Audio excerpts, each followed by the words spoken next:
Let's see this question. इसमें बोला है कि two thin conducting shells of radius r and 3 are shown in the figure. The outer shell carries a charge. बाहर वाली shell पे plus q charge है और इनर शेल न्यूट्रल है। The inner shell is earthed with the help of switch S and find the charge attained by the inner shell.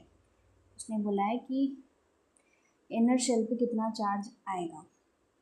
ठीक है, तो पहले तो ये है समझना चाहिए कि ये हमें अर्थ करके दे रखा है। अर्थ करने का मतलब होता है कि उसका पोटेंशियल जो है हम मानेंगे ज़ीरो। ठीक है, अब आधों को तो यही नहीं पता होता ऐसा क्यों होता है। देखो, अर्थ का मतलब होता है कि उसको हमने ज़मीन से जोड़ दिया। ठीक है, अर्थ मतलब कह लो उसको। तो अर्थ का जो हम पोटेंशियल मानते हैं वो ज़ीरो मानते हैं। तो फिर चलो इस पर कोई चार्ज भी आया होगा तो सारा जो है वो अर्थ खींच लेगी। और आपको पता है जब कोई दो चीज़ें कनेक्टेड होती हैं तो उनमें चार्ज तब तक फ्लो करता है जब तक दोनों का पोटेंशियल सेम नहीं हो जाता। तो अगर हमने अर्थ का पोटेंशियल ज़ीरो अज्यूम करते हैं तो अगर उससे कनेक्टेड कोई चीज़ कर देंगे तो उसका पोटेंशियल भी अपने आप क्या हो जाएगा, ज़ीरो हो जाएगा। ठीक है, ओके।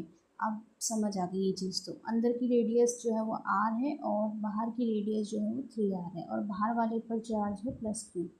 उसकी वजह से अंदर कुछ चार्ज इंड्यूस होगा। शेल है, शेल अंदर से खोखली होती है। बेसिकली उसकी साइड्स होती है। साइड्स कहने का मतलब है उसकी लेयर से कोई बाहर वाला सरफेस, सॉरी। ठीक है, उस पर चार्ज होता है। ठीक है, तो प्लस क्यू बाहर वाले शेल की वजह से कुछ चार्ज तो अंदर इंड्यूस होगा। ठीक है, और वो चार्ज जो है फिर सारा अर्थ ले लेगी भाई, क्योंकि रीज़न मैंने आपको एक्सप्लेन कर दिया है। ठीक है, तो लेकिन वो कितना चार्ज है हम वो निकालना है। तो उसके लिए पहले हम लेट्स मान के चलते हैं कि उस पर जो चार्ज है वो क्या है, प्लस क्यू है। जब इस लेयर पर बाहर वाली पे प्लस क्यू हो जाएगा, ठीक है, तो ये वाली पे क्या हो जाएगा, यहाँ पर माइनस क्यू हो जाएगा, राइट। इस वाली पे माइनस क्यू और यहाँ वाली पे प्लस क्यू। तो बाहर वाली पे जो है वो टोटल चार्ज कितना हो गया, प्लस मतलब कैपिटल क्यू प्लस में जो स्मॉल क्यू मैंने वो माना था, राइट। अब कुछ नहीं करना, बहुत सिंपल हो गया केस। अब हमें क्या करना है, बस पोटेंशियल निकालना है एट पॉइंट ए। और पॉइंट ए में मैं मान रही हूँ इस वाले का। ठीक है, इस वाले का तो पोटेंशियल एट ए लिखना है हमें। ठीक है, तो पहले तो हम पोटेंशियल एट ए लिखना है तो इस वाले चार्ज की वजह से लिखेंगे। इस पर जो चार्ज है यहाँ ये प्लस क्यू, तो वो हो जाएगा के क्यू बाय में आर, राइट। ये कैपिटल आर क्योंकि इसकी रेडियस आर है सरफेस के। ठीक है, सरफेस का पोटेंशियल तुम्हें आपको तो पता ही होना चाहिए, वो के क्यू आर बाय उसकी रेडियस होती है। ठीक है, पोटेंशियल का फॉर्मूला। फिर अब हम इस पॉइंट पर निकालें तो बाहर वाले की वजह से होगा, तो माइनस क्यू चार्ज की वजह से जो पोटेंशियल होगा वो होगा माइनस का के क्यू अपॉन में 3r लिखेंगे। यहाँ पर कोई r मत लिख देना क्योंकि इसकी रेडियस क्या है, 3r है और ये इसके लिए इनसाइड पॉइंट है। ठीक है, अब ये वाले चार्ज की वजह से देखते हैं तो ये हो जाएगा के क्यू प्लस क्यू। ठीक है, और अपन में वही 3r लिखेंगे और पूरा पोटेंशियल क्या है, जीरो। यही तो है इसका पोटेंशियल, 0 ए का। ठीक है, तो अब कुछ नहीं करना, अब आपको सॉल्व करना है।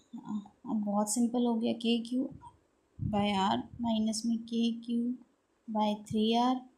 और इसको हम सॉल्व करके लिख सकते हैं के क्यू बाय 3r प्लस में K Q by 3r is equals to 0। तो यहाँ से ये चीज़ तो कट गई। ठीक है, क्या बचेगा फिर,